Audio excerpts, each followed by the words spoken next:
Welcome to this explainer. Look, if you are stepping into any kind of leadership role today, you absolutely need to understand what happens when a rigid system meets a threat that simply refuses to play by the rules. We are diving deep into one of the most fascinating historical case studies of total systemic collapse, the Infernal Court right after the War of Crowns. I've spent years as an investigative historian digging into these archives, and today I'm going to act as your strategic advisor. We're going to break down exactly how one decentralized anomaly, a demon named Valac, systematically dismantled absolute power. It's a masterclass in the fatal vulnerabilities of centralized authority. Here is our roadmap for this explainer. First, we'll contrast the concept of the banners with the tunnels. Then, we'll look at the illusion of control, track Valac's escalating disruptions, and see exactly how he weaponized leverage. After that, we'll witness the infamous Night of Falling Seals, and finally, ask the hard question: did his actions bring true liberation or just uncontrollable chaos? Let's get right into it. Section 1. The banners versus the tunnels. To really understand this collapse, we first have to look at the massive ego trip the High Kings were on after the War of Crowns. They built this grand illusion where they genuinely believed every single entity would be forced to choose a side, to stand under a banner. You had the traditional kings like Bael, Paimon, Belial, and Asmoday, and they all demanded visible loyalty, top-down hierarchies, strict categorization. But Valac?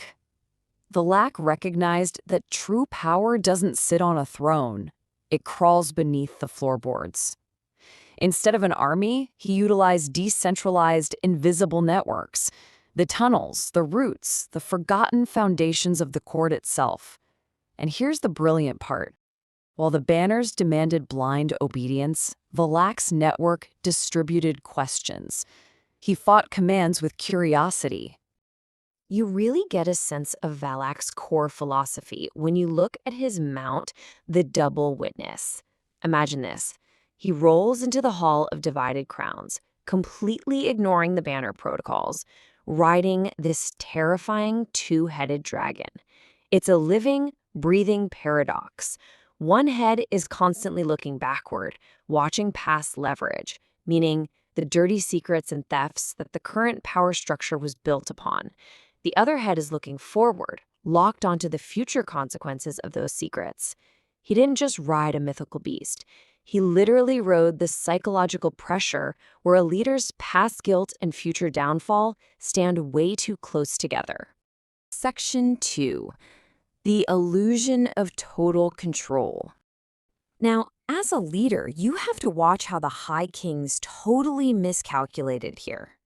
When centralized power is faced with an unchosen anomaly, they only know how to deploy predictable, traditional countermeasures. Look at this breakdown.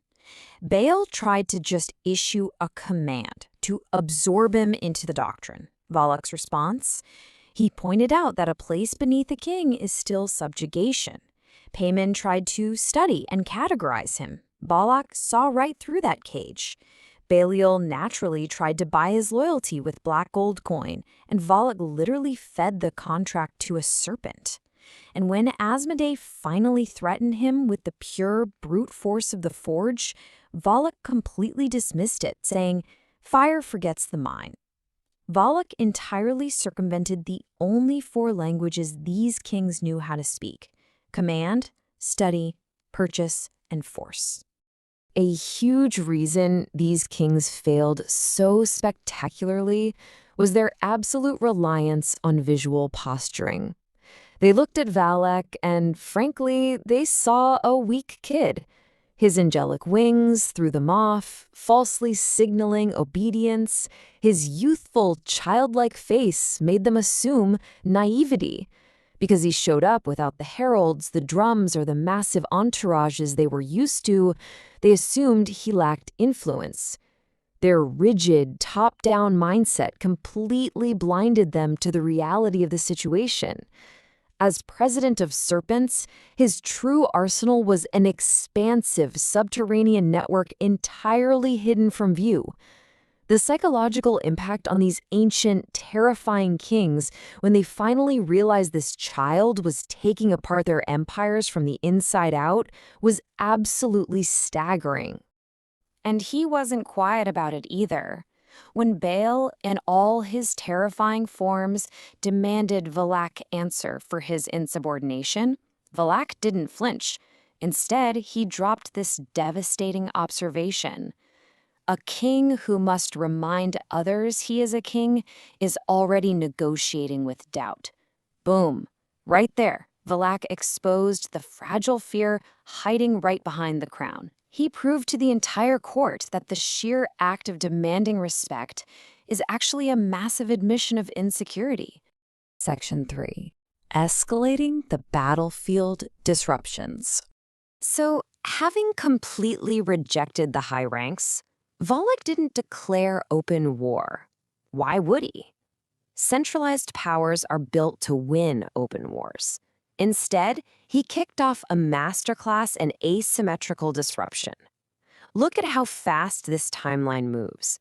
At dusk, the kings are still dismissing him as just a difficult nuisance. By midnight, Bael's vital eastern regers are suddenly missing, and Paimon's messenger routes are completely reversed. By the third night, try putting yourself in the shoes of a low-ranking foot soldier. Your camp doesn't feel safe anymore. Serpents are slithering through the tents, whispering philosophical questions, making you doubt everything. And by the fifth night, the kings aren't even fighting Volac anymore. They are fighting each other. Volac just planted the seeds and let paranoia do all the heavy lifting. The physical reality of this strategy hit a peak when Asmoday unleashed his Red Door protocol. This was a massive, coordinated military hunt through the tunnels to wipe Valac out. But Valac didn't meet Asmoday's army sword to sword. He used these specific steps. First, he rearranged the literal architecture. Corridors turned into stairs, rooms mirrored each other. Then he had his serpents physically carry sparks between the furnace lines to cause internal meltdowns. He misdirected communication so flawlessly that Asmoday's own captains were receiving correct-looking but totally contradictory orders.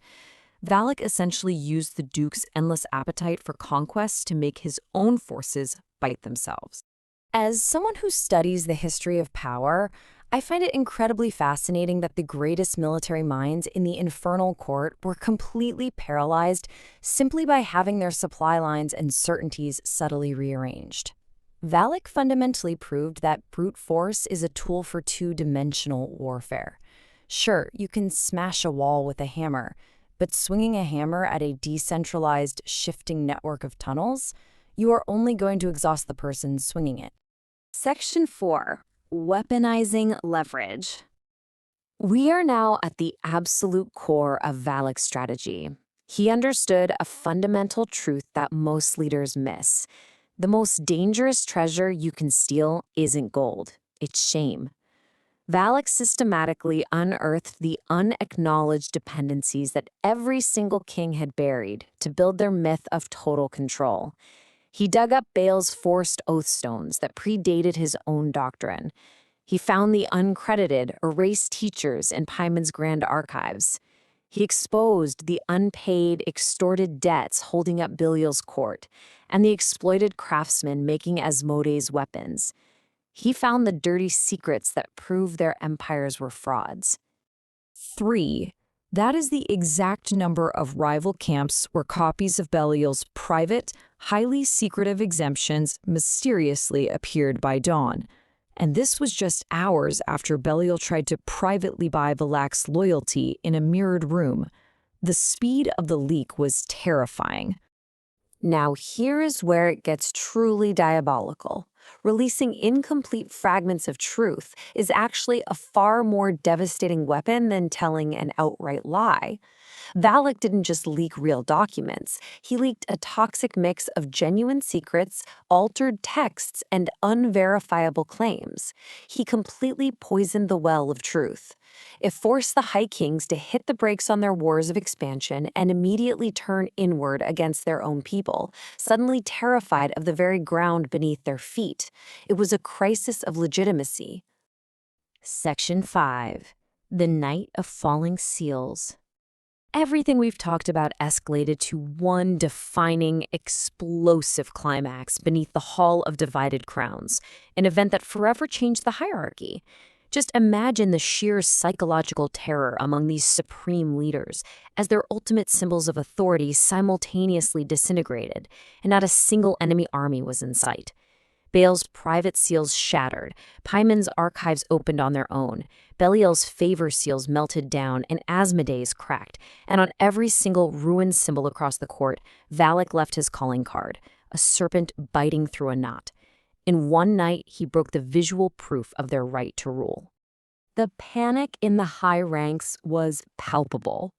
There's this incredible recorded exchange between the high-ranking demons Andramelius and Dantalion that perfectly captures the moment.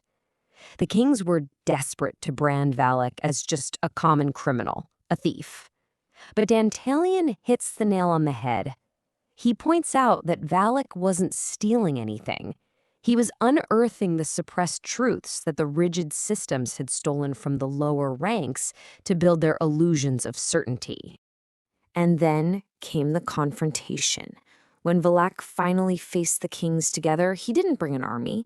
He brought a massive pillar constructed entirely of their own stolen secrets, the fragments of oaths, treaties, and forced confessions.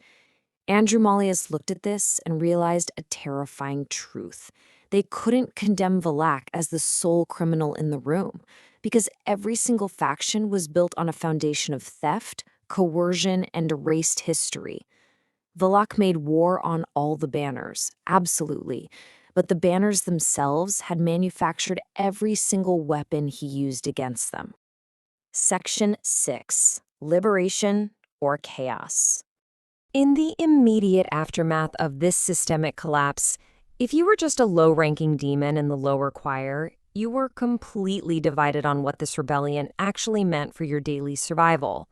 Was Valac a hero or a massive hazard? On one hand, you have true liberation. He humbled the leadership, exposed their false destinies, and proved no crown is natural.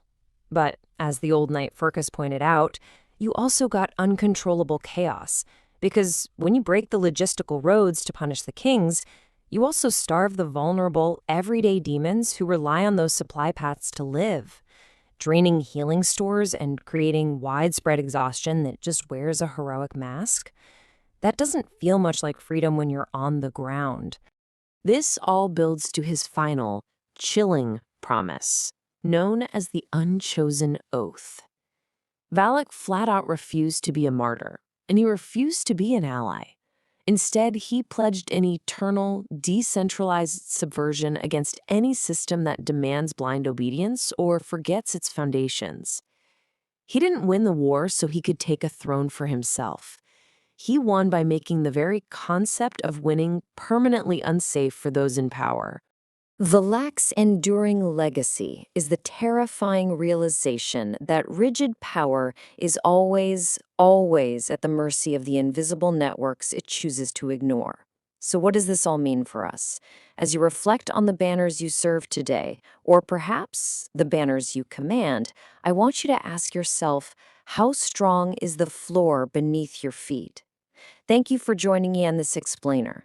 Keep questioning the structure around you, and I'll catch you in the next one.